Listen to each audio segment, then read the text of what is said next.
This is Jamie Drummond for Good Food Revolution. We are honoured today to see a gentleman who is not in our marketplace that often.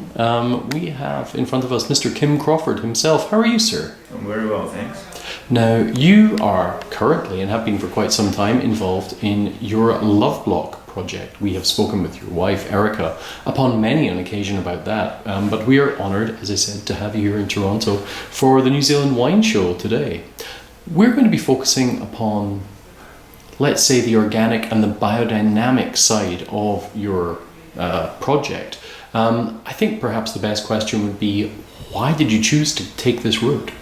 It was realistically, Erica decided that wholesomeness was vitally important. She had a car accident about 10 years ago and decided when she went to the doctor, her symptoms were low. She was a 60-year-old stressed out executive at 48. So she basically said that's enough's enough. So out went all the rubbish, and she decided to convert to organics as well. So you just you had to agree to this and went along with it. I'm just I'm the one that does it. Mm. So what were the biggest changes for you when it came to vineyard management? The big focus realistically with the organic vineyards is getting the soil back to what it was before man destroyed it. So it takes about 7 years. Even though you're certified organic in 3, we haven't really noticed any difference until we got to year 7 or 8. Really? Okay. Yeah.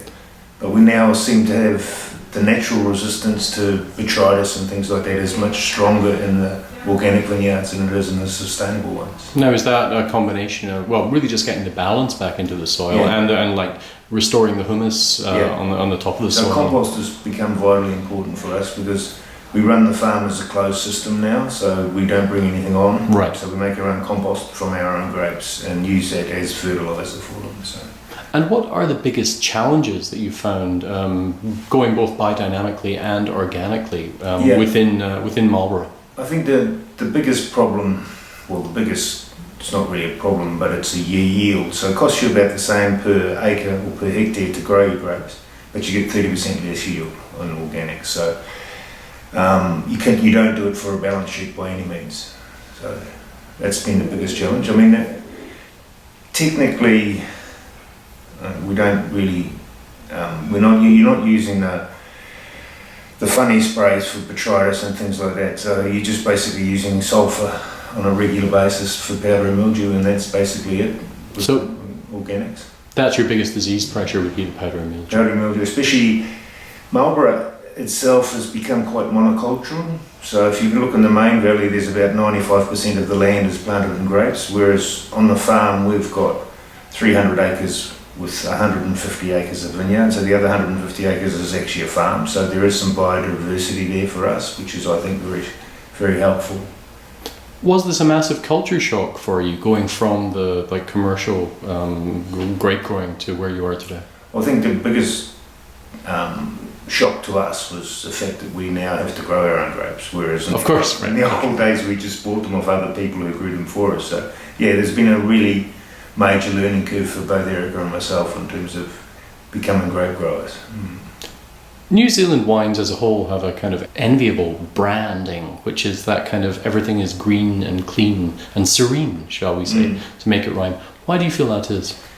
I just think it's the country. You know, if people have a picture of New Zealand, they have a picture of mountains and trees, and we have a lot of national parks and stuff like that. So there is a great outdoors, I suppose, in New Zealand, which the beauty of New Zealand is we don't have any snakes or any spiders as well, so most kids walk bare feet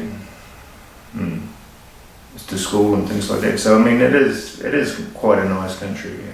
I don't think I knew you didn't have snakes or spiders. No. Interesting. We don't have any. There's nothing there that can kill you. No. Okay. Yeah. What about in the water?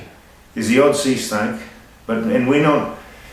we don't have anywhere near the shark attacks that Australia does, because I don't know what it's something to do with the cold water going up there rather than to where we are. So I think we've had one in the last 15 years, whereas they have 5 or 6 a year. There's also a rather large hole in the ozone layer over New Zealand. Is this true? Yes, definitely. And what kind of impact does that have upon viticulture? It's hard to know, but whether it's our climate or what, we seem to get really intense varietal characters, especially when we plant anything we plant in Marlborough. It seems to intensify the varietal characteristics. So whether it's Riesling or Gewürz or Sauvignon Blanc, obviously, it seems to intensify the aromatics. And I wonder if it's not partially affected by the UV coming through from the hole in the ozone. So. Which is an interesting thing for the future of New Zealand wines, because we were talking earlier, you thought that New Zealand does need to diversify into aromatic whites, for example. I think, we're very much a one-horse pony at the moment, so that is an issue for us, I think. You're starting to see some more diversity in the style of Sauvignon Blanc, which I think is quite important. You've been pushing for that for quite some time. Yeah, I mean, our style is quite different to mainstream, and will remain that way as long as I'm in control. So, trying to push, because the Sauvignon Blanc that New Zealand is famous for is realistically unripe Sauvignon Blanc. Yeah. So we're forcing the sugar ripeness before we get physiological ripeness. And the way I know that is the fact that the birds don't eat sustainable growing Sauvignon Blanc. They don't go near it. But organic, they love. So, it's quite an interesting... if you work out what a grapevine's trying to do, it's trying to get a bird to eat it, so... To disperse the seeds, of course, yes, right. So that's why they change colour, and the sugar level goes up and the acid goes down. So that's what they're trying to do, make themselves as attractive as possible to a bird so that they get transferred. And that would tie into the whole biodynamic cycle as well. But doesn't really do that well for your yields when you have bird issues. No, but we have to net. We have to net the vineyard completely, whereas on the sustainable block we don't have to. So there is a lot of cost.